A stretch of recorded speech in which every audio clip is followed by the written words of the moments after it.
إن الله وملائكته يصلون على النبي يا أيها الذين آمنوا صلوا عليه وسلموا تسليما اللهم صل على نبينا مولانا محمد وعلى آله وصحبه وبارك وسلم. اللہ کا شکر، اللہ کی توفیق اسی کی عطا، اسی کے عزت سے اللہ کے گھر میں حاضر ہیں. اللہ پاک ہمارا آنا، ذکر کرنا، ذکر سننا اپنی بارگاہ میں حضور اسلام کے جوڑوں کے صدقے قبول فرمائے. آمین. اچھا جی، ربیع النور شریف کا مہینہ اپنی رحمتیں، اپنا نور، اپنی ایک خاص رحمت برساتا ہوا رخصت ہوا. اب کون سا مہینہ ہے؟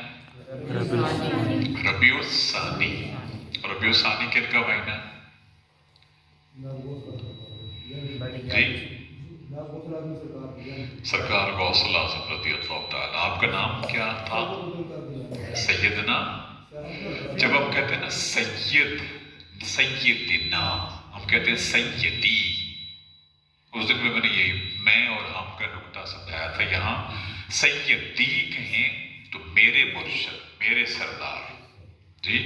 جب ہم کہیں سیدنا، ہمارے رہبر، ہمارے سردار، سیدنا، یہ یاد رکھا کہ جب آپ سنتے ہو نا سیدنا غوث الاعظم، تو اس کا مطلب ہوا ہمارے سردار، ہمارے بزرگ، ہمارے بڑے، ہمارے رہبر، ہمارے محترم. اب گرا دگرا مفہوم نکالتے جائیں، تکریم تعظیم میں کوئی حادی نہیں ہے.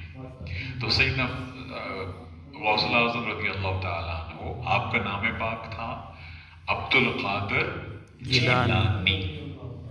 اور آپ یہ جو جیلانی آپ کے نام سے منسوب ہے. جیلان ایران کا ایک قصبہ ہے، وہاں آپ کی ولادت ہے.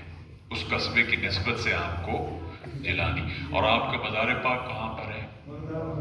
عراق کے شہر بغداد میں. اور فقہی اعتبار سے ہم کیا ہیں؟ مذہباً ہم کیا ہیں؟ حنفی. حنفی کیوں ہیں؟ کن کو فالو کرتے ہیں؟ کن کے مقلد ہیں؟ امام ابو حنیفہ رضی اللہ تعالیٰ عنہ کا. اور اور جناب سید عبد القادر جیلانی رحمہ اللہ علیہ کن کے مقلد تھے؟ امام احمد بن حنبل کے. حنبل مذہب. دیکھیں یہ چیزیں آپ کو ہمیں پتہ ہونا چاہیے. ہم جو فقہ فالو کرتے ہیں، اس کو دوسرے الفاظ میں کہا جاتا ہے مذہب. ٹھیک، آپ نے نماز پڑھی ابھی، حافظ صاحب نے کہا ان اہدنا الصراط المستقیم صراط الذین انعمت علیہم غیر المغضوب علیہم الضالین. آپ نے بلند آواز سے آمین کہا؟ نہیں کہا. کیوں؟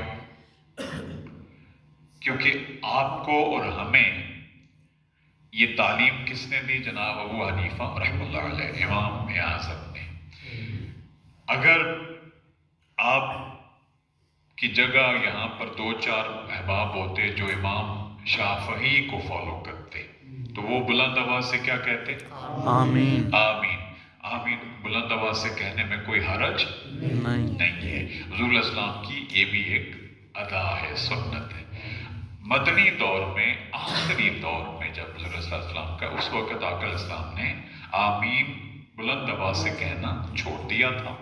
تو امام شافعی بھی اپنی جگہ درست ہے، امام اعظم ابو حنیفہ بھی درست ہے. اسی طرح امام احمد بن حنبل ہیں. اب امام احمد بن حنبل بھی آمین بالجہر کرتے اور رفع یدین کرتے. تو یہ حضور علیہ السلام کی سنت ہے. اگر ہم مذہباً یا فقہی اعتبار سے امام ابو حنیفہ کو مانیں جی، تو آمین زور سے کہیں تو فقہ تو فالو نہیں ہو سکے. اسی طرح چلتے جائیں، آپ ڈیپ ڈیپتھ میں جائیں نا، گہرائی میں، تو شریعت مطہرہ تو سمندر ہے. حضور علیہ السلام کی اپنی ذاتی پریکٹسز، 13 برس آپ کے مکہ المکرمہ میں، 10 برس حضور علیہ السلام کے مدینہ طیبہ میں جی. یہ 23 برس جو ہیں یہ محور و مرکز ہے شریعت مطہرہ کا، رول ماڈل، بلکہ کل شریعت ہے جی. ہمیں جو بھی ملا انہی 23 برسوں میں حضور علیہ الصلوۃ والسلام نے عطا فرمایا۔ اب حضور علیہ السلام کی 23 برس کی طویل یہ جو نبوی حیات مبارکہ ہے، اس میں آپ کی جو ذاتی پریکٹسز رہی، جو آپ کے معمولات رہے، ان کو اگر ہم فالو کرنا، جیسے کہ میں نے عرض کیا بہت ساری چیزیں حضور علیہ السلام ابتداً فرمایا کرتے، مدینہ طیبہ میں آپ نے ترک کر دی۔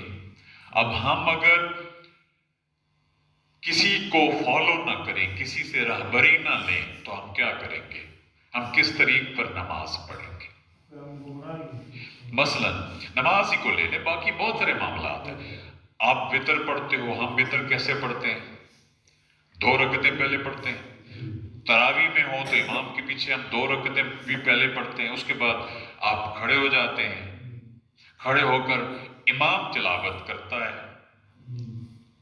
جب امام سورہ ملانے کے بعد کہتے ہیں اللہ اکبر، یوں رفع یدین کیا، تو آپ دعائے قنوت پڑھتے ہو، امام بھی پڑھتا ہے، ایسے ہی اب آپ اگر امام احمد بن حنبل کو لے لیں یا امام شافعی کو لے لیں، حتیٰ کہ امام مالک کو لیں، تو امام اگر مصلی پر شافعی ہے، مالکی یا حنبلی ہے، تو وہ کیا کریں گے؟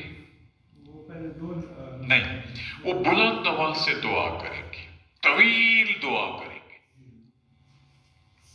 اور آپ کیا کرو گے؟ جو مقتدین ہیں پیچھے، جب رکوع میں گئے نا، وہ کیسے کریں گے؟ مثلا وتر کی 3ری رکعت پڑھائی، قل هو اللہ احد، اللہ اکبر، ہم کیا کرتے ہیں؟ قل هو اللہ احد پڑھ کے ہم اللہ اکبر کر کے ہاتھ باندھ کے دعا کرتے ہیں۔ وہ کیا کرتے ہیں؟